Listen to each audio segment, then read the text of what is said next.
Агай ошол мезгил сабактарында Манас ата жөнүндө, Манас атанын 40 чоросу жөнүндө, Манас атанын аруу тобу жөнүндө, анан Манас атанын көп жана сыр найзалары жөнүндө көптөгөн маалыматтар берилет экен да, ошо аябай эле китептин баштан аягына элечи. Мисалы эми ушулар жөнүндө кененирээк маалымат берип түшүндүрүп кетсеңиз.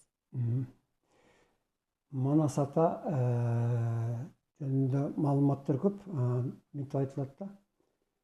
Манас ата дейт, бул адамзат дүйнөсүнө дейт, атайын бир ушунчалык чоң миссия менен келген Кудай Тааланын астында дейт. Ошондой бир объект болгон дейт, инсан. Эми адам болуп кыргыздардын арасында жашады да. Бирок ошо Манас ата менен кошо дейт, өзүнүн үйүр тобу менен келишкен булар дейт. Манас ата жаңыз келген эмес дейт. Манас атанын 40 чоросу болгон, Кошой Бакай аталары болгон, апалар болгон, ыяк апалар, Канекей, Айчүрөккө окшогон. Булардын баары адамзат дүйнөсүнүн цивилизациясын, эволюциясын алдыга жылдыруу үчүн, алтын доорго даярдаш үчүн, оттуу доордон аман эсен ушундай бир жакшынакай маанай менен өтүп кетиш үчүн аябагандай көп даярдыктарды өздөрүнүн жашоосунда булар духовный планда иштешкен да. Булар эки планда иш кылышкан. Материальный планда иш кылган, анан духовный планда. Булардын духовный планда жасаган иштери Кудай Тааланын астында мындай ааламдык масштабта болгон экен да. Мисалы үчүн айтпадыкпы, 2012 жылы 21 декабрда улуу жана тогоол болду депчи. Ал улуу тогоол деген мындай да, биздин галактика менен кошуна галактика тогошту да. Тогоол деген мындай нерсе да. Мындай асман тоголоктор, жылдыздар, ай менен жылдыз, күн менен жер, ушундай да, ай менен жер. Ошолор тогоол дегенди мындай түшүнүшкө да. Экөө жакындашып, какой-то бир энергетикалык обмен жасашат да, байланыш жасайт да. Вот ошондо жерде дагы, айда дагы ким менен тоголсо, ошол экөөндө тең өзгөрүүлөр болот да. Ал өзгөрүүлөр эмне үчүн Кудай Таала ошондой жасап атат кыймылдарды? Вот ошол кыймылдардын баары эле асман терраларынын кыймылдары. Вот Кудай Тааланын улуу программасынын негизинде вот ошол дүйнөлөрдүн эволюциясын алдыга жылдырыш үчүн, өстүрүш үчүн, өнүгүү үчүн гана болуп аткан аракеттер да. Кудай Таала дейт, болгон нерселердин баарынын дейт ааламдарчы жалаң гана өнүгүүнү талап кылат. Чоң ааламдын да өнүгүүсү бар дейт. Мисалы үчүн бүгүн күн батты таң атты, эртең күн алмашат деп биз ойлойбуз да, бири-бирине окшош деп. Жок, андай эмес дейт. Ар бир күн өзүнчө жаңы энергияны, жаңы өнүгүүнү алып келип турат экен дейт. Жанагы ааламдын жана уктап кайра ойгонуш деп атпайбызбы? Чоң ааламдын жаралып кайра жок болушу, уктап калышы. Адил ошол ар бир цикл кайталанган сайын улам кийинкиси уже алдыда болот экен, өнүгүүдө болот экен. Бардык нерсе ааламда өнүгүүгө коюлган дейт. Ошондой эле ар бир адам баласы дагы биз дагы күн сайын ошол ааламдык чоң өнүгүүдөн кур калбай, дайыма өнүгүүнүн үстүндө болушубуз керек да. Анан ошол галактикалык тогошуулар болоордо мурда булар немени даярдашкан да, Тайторунду даярдашкан. Мына сүрөттө ошол галактикалык тогошуунун схемасы. Бул биздин галактика, бул кошуна галактика. Анан эки мына көр, мына ойсу. Бул айлануу кыймылдары мындай. Бу да бир мындай айланат. Жер да ошондой айланат да. Бирок экөөнүн өзөгү, көрдүңбү, жакындашып келип анан кийин тогошкондо энергия алмашуу болду мына точкадачы. Вот ошол Тайтору именно ошол эки галактиканын ортосунда ошол жерде туруп дейт. Чоочун галактикадан келип аткан энергияны түздөп, синтездеп, өзүнүн жанагы рух касиетинин немеси менен, күч кубаты мененчи. Анткени аны даярдоодо аябай чоң күчтөр, чоң бирлер, аябай кандай кубаттуу рухтар иштеген да ошол убакта. Анткени значит ошол Тайторуну даярдоонун немеси мааниси аябай зор болгондо галактикалык масштаб чапчыганда именно ошол жерде туруп анан ошол тайтору иштеди дейт да. Бул эми Манас ата доорунда жасаган аруу топтун бир кызматынын бирөөсү. Экинчи кызматы, дагы бир кызматы бул жана кыкчорлордун сыр найзаларын даярдоо болгон да. Сыр найзаларды да аябагандай мурдагы берүүлөрдө айттык го, чоң көп аябай күч жумшап ушундай бир чоң азатка барган алар даярдоо кургуйларга сайып салып, анан кийин галактикаларга алып чыгып, ыйыктап, анан апарып туруп анан кийин биздин заманча жолу галактикасынын өзөгүнө апарып анан кийин аларды орноштуруп атпайбы, кыкчорону. Кыкчоронун рух энергиясы сыр найзалардын жанагы чегерилген кубаттар менен чогуп, ар бир чора өзүнүн найзасындагы кубатты өзүнүн рух энергиясына сиңирип алган дейт. Вот ошол найзалар менен ар бир чора өзүнүн найзасы менен галактикалык борбордо алар тизилип турушат азырчы. Алар мына 2012 жылы улуу генетикалык синтез жүрдү да. Адамдар менен, адамзат дүйнөсүндөчү. Биздин генибизди ошол келечектеги оттуу доорго даярдады. Вот ошол кандайча болду? Ошонун баары мына шайдоот календарын жиберген, көрдүңбү? Ошо шайдоот календарында 246 күн ошол кыкчоро көрүнбөгөн ааламдан жерге жакындап келип дейт. Адамдардын ДНКлары менен дейт. Гени менен иш кылышты. Алар эмне иш кылышты? Биздеги уктап жаткан касиеттерди алар ойготту да. Мына ошол шайдоот календар ошол 2012 жылдагы кыкчоронун аткарган ишин эмнеде аябай подробно берет да. Бул аябай чоң тема. Ал эмне жумуш кылышты алар? Ошол 246 күнү ошол өздөрүнүн найзаларына чегерилген энергиялардын касиети менен адамдардын ДНКсын күндө бир кичинекей пучок энергиядан берип отуруп, акырындык менен бизди эмдеп жүргүзүп дейт да. Жана айтабыз го, адам төрөлгөндө 40 күн ааламды кайып казынадан озанат деп атпайбызбы? Дел ушул оттордон биз төрөлгөндө мына оттордон озанат экенбиз 40 күн адам жаңы төрөлгөндө. Бирок кыкчоронун жасаган иши бул менен байланышы жок. Адам төрөлгөндө алар иштебейт. Алар бир гана жолу 2012 жылы иштеди да кыкчоро найзасы менен. Эми 4100 жылга чейин ошол чора аталар, кыкчоро атачы. Ошо көрүнбөгөн ааламдан эми дагы иштей башташат адамдар мененчи. Алардын максаты ошол бизди кемердин моюнунан өтүп кетүүгө даярдаш керек да. Кемердин моюнуна барганда айтпадык, ушунчалык күчтүү немеден энергиядан турган жерден өтүшүбүз керек. Мындай кемерди сүрөп турганбыз, көргөзүп коеюнчу анда. Мына кемер деген ушундай түшүнсө болот да мына. Мына кемердин моюну деп коет экен, кууш жерин.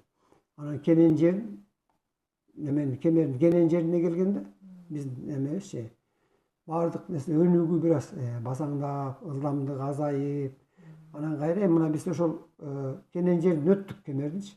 Эми кууш жерин эстей уже баш койдук да, 3-миң жылдан баштап дейт да. Эми ошол чейин 4100 жыл бар да. Ошол 4100 жылда эми чора ата тыгымсыз иштейт экен да, кыкчорочу. Анан эле кыкчоро иштебейт. Ал жерде дагы толтура мына пирлердин баары иштейт дейт. Андан башка дагы Кудай Тааланын астында ортомчу кызматкерлер аябай көп экен. Кудай десе эле кышында Кудай менен сүйлөшөбүз. Кудай ага мынтип айтып кетти деген. Андай эмес. Ортодо деген жүздөгөн, миңдеген тепкич бар мисалы. Кудайга биз жетишиш үчүнчү. Элерге жетпейбиз. Бизге берип аткан мындай маалыматтарды берип аткан, иштеп аткандар алар жана пирлер иштеп атышы мүмкүн. Анын ортодо катар кызматкерлер болот экен. Кудай Тааланын астындачы. Улуу рухтар болушу мүмкүн дейт. Же болбосо башка дүйнөлөрдүн жарандары дагы келип, перлер, периштелер келип бизге кээде жардам берип кетип атпайбы, иштешип кетип атат. Вот ошондой кызматчылардын баары Кудай Тааланын астында. Ар бир дүйнөгө алар барып, ошол дүйнөлөрдүн эволюциясын алдыга жылдырыш үчүн жанагындай өз кызматтарын аткарып кете берет экен. ошол кызматтарды дагы жана бирөөсүн ошол Манас ата өзүнүн доорунда келген жана аруу тобу менен алар ушундай чоң кызматтарды жасашты. Алардын кызматынын немеси ошол да адамзат эволюциясын алдыга жылдырып, аман эсен алтын доорго өткөрүү да. Чоро аталышынын себеби. Анан кийин мына чоро дегенде биз түшүнүшүбүз керек да. Чоро деген сөз дейт бул аалам жоокери деген сөз. Алар ошол чоро дейт, өздөрүнүн аруулугу менен Кудай Тааланын алдына жасаган жанагындай таза кызматтары үчүн жанагындай касиеттерин ачып, сырнайзаларды жанагындай сырдууга айлантып, ошолор менен иштеп кызмат кылып жатышат да Кудай Тааласына. Ошон үчүн алар чоро деген атка татыктуу болгон дейт. Алар аалам жоокерлерине айланып кеткен дейт. Мынада бир мындай маалымат бар. Эпосто мындай да. Чоронун бул дүйнөдөн өтүшүнүн баары ушуна кайгылуу дейт. Вот ошол алардын тагдырынын оор болушу, жанагындай өлүмдөрүнүн ушунчалык жаман жок, татаал жол менен кыйналып бул дүйнөдөн тышташкан дейт аларчы. Вот ошол нерсе гана турмуштук кыйынчылыктар аларды аалам жоокерлерине айлантты дейт да. Алар ошол аалам жоокерлери деген атка татыктуу болуп, анан кийин азыр Кудай Тааланын астында адамзат цивилизациясы үчүн азыр зор укмуш иштерди жасап жатышат. Алардын башында Манас ата турат. Жана 40 чоро 40 спектерде турат, анан эң ортосунда ошолордун 41-синде анан Манас атанын энергиясы өзү турат. А жөнүндө азыр биз маалымат бере албайбыз дейт. Анткени аны силер түшүнбөйсүңөр а жөнүндөчү. Ал Манас илими эми акырында отурсуздарга ачылат дейт. Манас илими ушунчалык эбегейс зор илим. Бүт аалам жөнүндөгү сырлардын баары дейт. Келечекте силер ача турган илимди ача турган духовный мындай сезимдериңер менен ача турган илимдердин баары ошол Манас илими деп аталат экен да. Баардык нерсе Манас илиминде дейт. Манас аркылуу силер ааламды тааныйсыңар. Манас аркылуу силердин өзүңөрдүн Кудайды тааныйсыңар, өзүңөрдүн ким экениңерди тааныйсыңар. Вот ошол Манастын ыйыктыгы, анан бийиктиги ошодо дейт. Анан кийин чоро деп мен чоромун деп айтканга дейт, Манас атанын 40 чоросунан башка эч кимдин акысы жок дейт. Чоро деген титул, наам вот ошол Манас атанын гана 40 чоросуна берилген. Мына байкасаң башка эпостордо, кенже эпостордо болсо Курманбек эпосу же башка эпостордо чоро деп айтылбайт. 40 жигит деп айтылат. Значит, ошо илгерки кыргыздар ошол эпостордо айтканда билген алар. Чоро деп айтканга болбойт алар, эч кимди болбойт алар. Биздин кээ бир жигиттерибиз 40 чоро болуп алып, анан кийин биз чоролор оштуп жүрбөйбү? Анан мен ойлойт да, ошолор туура эмес иш жасап жатса керек, абайлап өздөрүн айтышсын депчи, мүмкүн Кудайга күнөө болуп калат да. Кудай бербеген наамды алып алыш туура эмес да пендеге. Анан ошол 40 чоронун ичинде дагычы өзгөчө чоролор бар дейт, өзгөчө чоролор да. Ал эмне үчүн алар өзгөчө деп аталып калган себеби, ал ошол 7 чоро бар да, өзгөчө чорочу. Вот ошол 7 чоро ата дейт. Могул адамдагы, адамзатындагы дейт, матрицалык өзгөчө касиеттерди алып жүрөт дейт. Ар биринин өзүнүн ошондой матрицалык касиети бар дейт. Мисалы үчүн, булар мындай тартипте тизилишкен да, эмедечи, жана алапты кайып казаныш. Ушул 40та тизилип турбайбы? Биринчи спектрде, кызыл спектрде, бул сырт жагы. Анткени бу жерде медерлердин көлөмү саал ирирээк болот экен да. Вот ошол ири медерлер бизге кызыл түстү берет экен. Медерлер майдалаган сайын алардын түсү да өзгөрөт экен да. Мына ошол биринчи неменин линиянын эң биринчи сабында турган, биринчи сапта турган чубак ата экен да. Анткени чубак ата дейт, эң биринчи сырнайзаны колуна алган чоро чубак ата болгон дейт. Анткени сырнайзаларга жанагынтип ыйыктагандан кийин алардын энергиясы ушунчалык күчтүү болгондо адамдын карманмактуусун жакындагандан коркушкан да. Анан кийин кимге карматабыз? Кимдин ошого немеси жетет? Рух кубаты жетеби же күч жетеби? Анан кийин ошого татыктуу болгон чоро чубак ата чоң болгон дейт. Ошон үчүн чубак ата мына биринчи спектрде чубак ата турат. Чубак атадан кийин 5 чоро турат. 5 чоро турат дагы эмнедечи? Анан кийин күрөң неме башталат, түс башталат, көрдүңбү? Күрөң түстүн биринчисинде Алмамбет ата турат. Алмамбет атадан дагы 5 чоро турат. Анан кийин сары. Сарынын башында Эртөштүк ата турат. Эртөштүк атадан дагы 5 чоро турат. Анан кийин жашыл. Жашыл түстө башында Жайзаң ата турат. Жайзаң атадан дагы 5 чоро турат. Жашылдан кийин көгүш. Көрдүңбү? Көгүш башталат, көгүштө Ажыбай ата турат. Анан кийин Кочкул көк дейт. Кочкул көктүн башында Богмурун ата турат.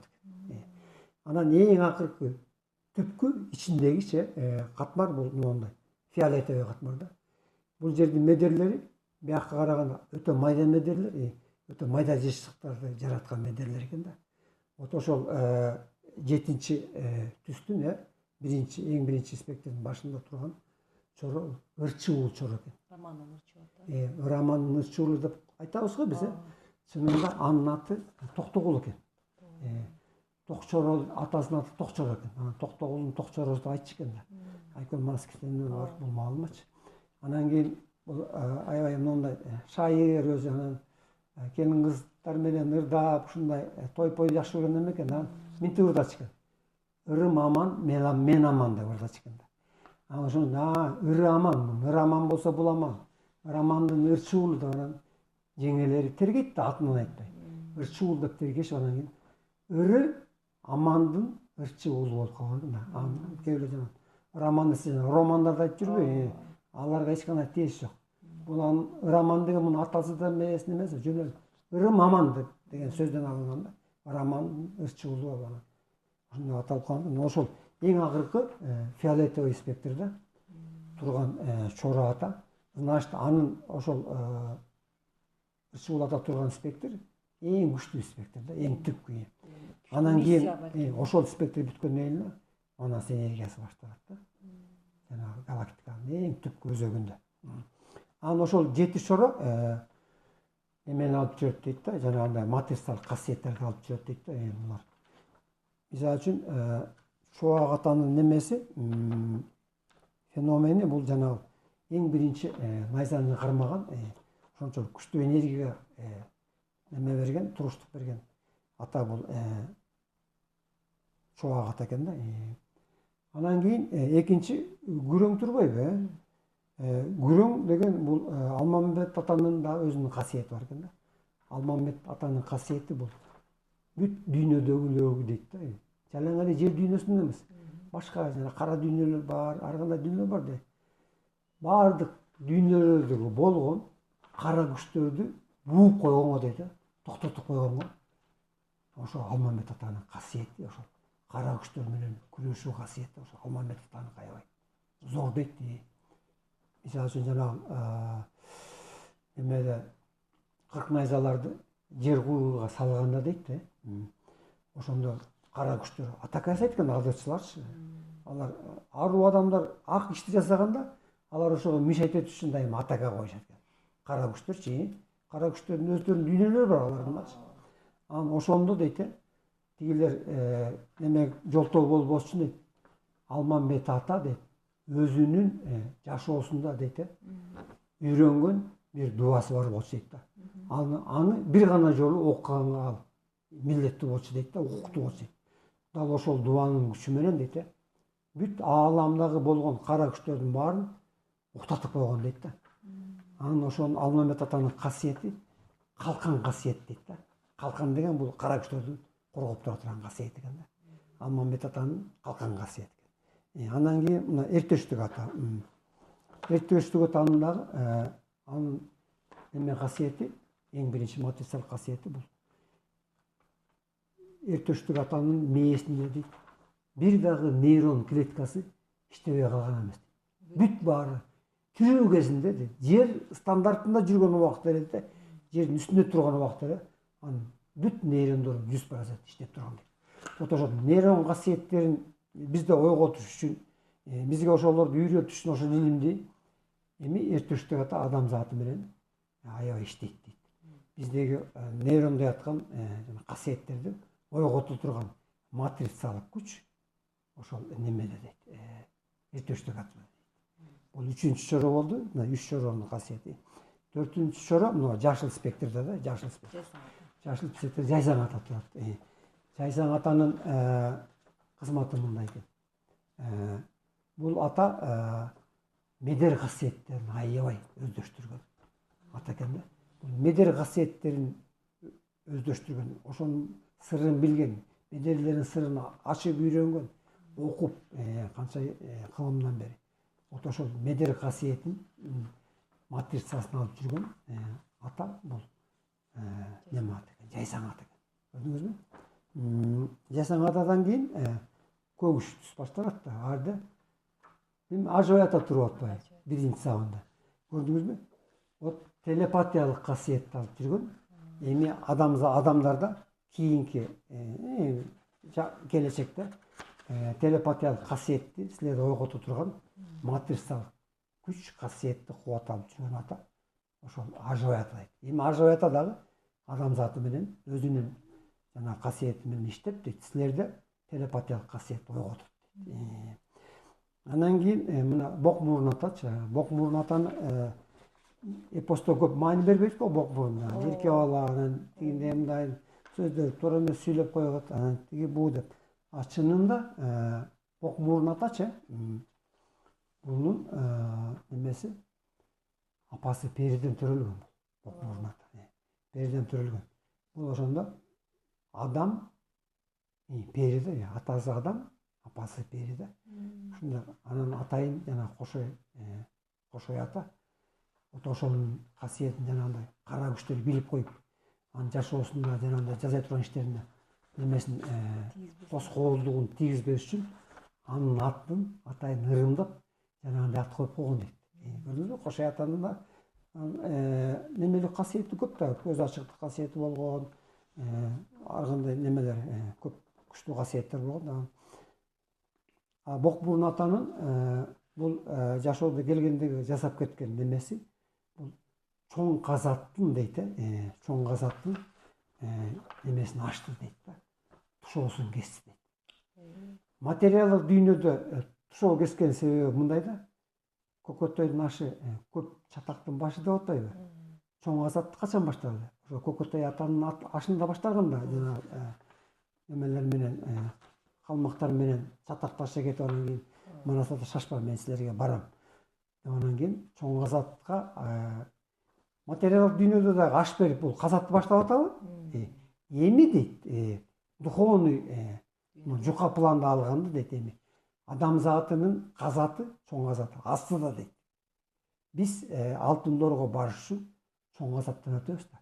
Чоң казат деген биз жанагы тазаланыбыз, медер майдалоо, аруланыбыз, илимди үйрөнүп, ушинтип отургандан кийин биздин казатыбыз ошол экен да.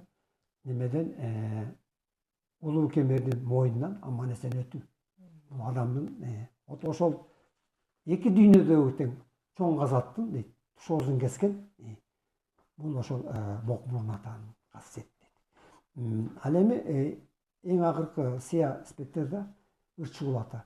Анын ырчыгул атанын касиети бүт ошол адамдын ДНКсындагы, мээсиндеги, нейрондорундагы болгон толгон мүмкүнчүлүктөрдүн баарын ачып туруп, анан кийин силер менен ал азыр иштеше элек дейт. Анын жумушу баштала элек дейт. Анткени силер андай күчтүү зонага жете элексиңер дейт. Бара вот ошол биз кемердин кууш мойнуна жакындап баргандан кийин ырчыгул ата анан силер менен иштешип баштайт. Эң күчтүү немени майда алып жүргөн, эң күчтүү энергия алып жүргөн ошол ырчыгул атанын касиети экен да. Ал Манас атадан эле жанында турат да, мындайча айтканда. Ал даже ошол алтын доор көтөрдү дейт. Манас ата менен чогуу бир немеде адамзат үчүн кызмат кылат дейт да. Ошон үчүн мына 7 чора особенный деп берилет да. Ушундай бир керемет касиеттүү адамдар Манас ата доорунда жашап өтүшкөн экен да. Буларды Адамзат дүйнөсүндө гана ушундай немелер жиберилген дейт. Аруу топ, ыйык топ дейт да. Атланттарга да жиберилген эмес. Мурдагы болгон цивилизацияларга дагы мындай немелер жиберилген эмес дейт. Ыйык арууларчы. Именно ошо Манас ата жашаган доордо гана жиберилген. Эми карабайсың, эми ушулар кыргыз болуп жаралып атпайбы? Кыргыз болуп жаралып, кыргыздардын арасында жашап, кыргызча сүйлөп, өзүнүн гендеги касиеттердин баарын кыргыздын генине калтырып кетип атпайбы? Вот ошол эле нерсечи, ошол эленче кыргыз эли үчүнчү ушунчалык чоң сыймык биринчиден. Экинчиден биз дайыма Кудай Таалага тобо келтирип, ушунчалык ыйыктарды, арууларды биздин арабызга жашатып койгон үчүн, биз кыргыз болуп, даже керек болсо төрөлүп калганыбыз үчүн Кудай Тааласына дайыма тобо деп миң мертебе тобо келтирип, аяр болушубуз керек да. Ошон үчүн кыргыздар жөн айтып аткан жок да. Оттуу доордо адамзатына духовный лидер болосуңар деп. Мына көрдүңбү, Манас ата доорунда жашаган аруулардын, эми анын башкалардын дагы өздөрүнүн милдеттери болгон, миссиялары. Мисалы үчүн Айчүрөк апаныкы өзүнчө, Каныкей апа болсо Тайторун даярдады, көрдүңбү? Миссиясын аткарды. Ар кимиси өзүнүн, Бакай ата немеси да өзүнчө неме экен да. Бүт адамзат дүйнөсүндөгү эмес, сабырдуулук энергиясын алып жүргөн дейт. Бакай ата дейт. Силер мисалы үчүн сабырдуулукту Кудайдан сураганда, Бакай атадан сурансаңар дейт. Сабырдуулук энергиясынын, сабырдуулук кубатынын эң немесин, материалдык касиетин алып жүргөн ошол Бакай ата экен да. Мисалы үчүн ана 246 күн бизди эмдебедиби, 2012 жылы. Ошондон мурун 90 күн келип Бакай ата жердеги адамзаты менен иштеди дейт. Сабырдуулук энергиясын орнотту дейт жерге биринчи. Бизди синтезден өткөзөрдөн мурдун Бакай ата сабырдуулук энергиясы келип, адамдар менен иштеп, бизди бираз сабырдуулукка үйрөтүп туруп, анан кийин бизди аны синтезден өткөзүп баштады да. Мына жерде бар, Шайдоот календарында. Ошол жерде Бакай ата сабырдуулук энергиясы орноштуруу деген ушундай бир тема бар да.